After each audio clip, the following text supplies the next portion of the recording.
Hi everyone, in this video I want to talk to you about a difficult choice that I have to make recently. And just to brief you in, I'm a college student. I'm currently in my second year of A-level studies. I am just about to graduate from my current college.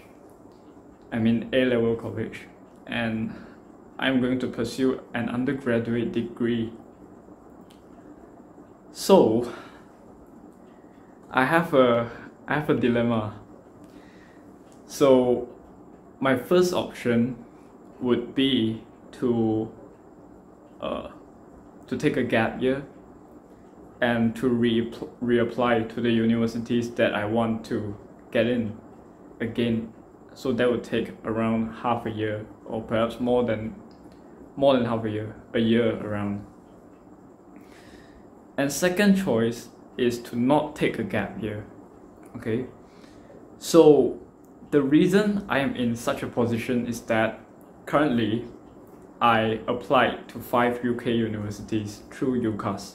Okay, and I've been rejected by 3 of the universities. I've been rejected by Oxford, UCL and KCL, and I'm still waiting for LSE, and I already got an offer from Manchester. So the chances that I might get into LSE is quite meager, to be honest, because my LNET grades aren't that good for this round. So I just have to accept that as a fact. So currently I'm not entirely sure whether I would get the offer from LSE or not, or a rejection. But instead of just waiting, I decided I have to make a choice. So the first choice is to go to Manchester, right? Going to Manchester has its pros and cons. So first thing first, it's fast. Okay, it's 3 years law degree, and after finish you can straight away do your bar exam and practice. And secondly, Manchester as a university is not bad. It's a very good university and a great place, I heard.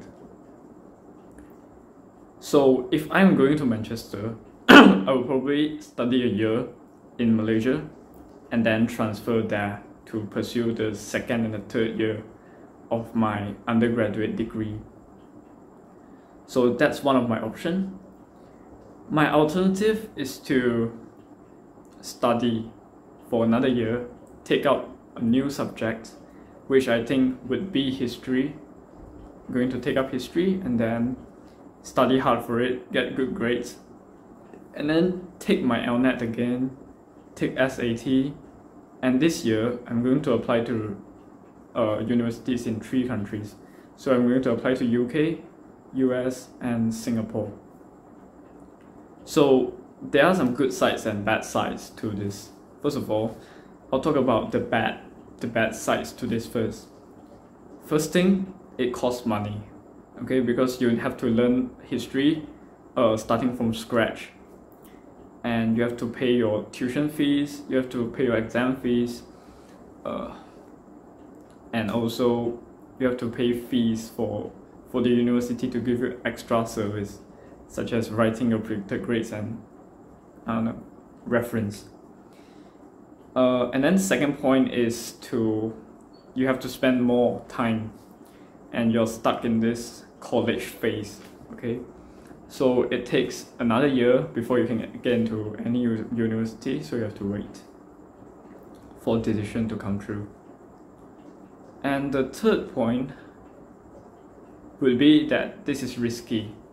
So that's what my parents say, because apparently they think that if I can get into the world of work, if I can join the labor force as early as possible, then I can start making money as early as possible, and that would be a great deal for them. So I hope I've presented the entire case for going to Manchester right now, instead of trying to study history and reapply again. Okay, right now I move to my alternative side. So the other case. Okay, the other case is that I take history as my 4th A-levels, and then I reapplied to Oxford, reapplied to LSE, UCL and King's. Yep. And perhaps Warwick as my fifth choice. So means I apply to UCAS again, and this time I'm going to apply to US as well, because I already applied to UK, sorry.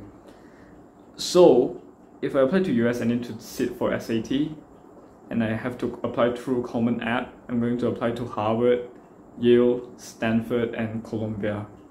So that's what I'm planning. And I'm going to apply to Singapore, maybe NUS and NTU, maybe SMU.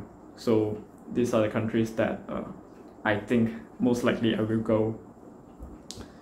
So different universities have different requirements, and that's why to fulfill all the requirements, currently the thing that I must do is that I must take SAT, I must take history as a 4th A-level subject, and I have to sit for my LNET again. So yeah, that's basically it. It takes time, it takes more effort. But the good side about this is that, first of all, if you end up going to getting one of the university that you like, then you would be happier, because you end up achieving what you're trying to achieve, what you set yourself up to achieve. And secondly, if you take 4 A-levels instead of 3, that gives you an advantage in terms of employment as well, because like in the legal industry in the UK, it's not easy to get into, and sometimes they really look at your past track record, and having 4 A-levels would definitely help you in that. And yeah, and the third point is just expanding my knowledge about different subjects, right? Because history has been a subject that I think I will be very interested in. And yeah, that's basically it. So it shouldn't be that hard of a choice. I mean, the easier path would be just go to BAC.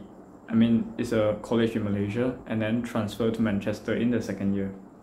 That would be the easiest thing for me to do, because the conditions that Manchester gave me is quite easy, to be honest. Very easy to achieve. And yeah, that's it. So what do you guys think? So if you have any ideas, just comment in the down below, and then tell me what you think about it. And yeah, I will of course listen to more advice. I really need a lot of advice now, because I've been talking to my counselor in university, talking to my parents, talking to a lot of other people as well, and this is a very important decision to make. So right now I'm making this very tough choice, and if you have any ideas or you want to tell me what you think about it, just comment in the section below. Just comment, reach out to me, and then tell me what you think. And this is a very tough choice for me to make. So we'll see in the next video.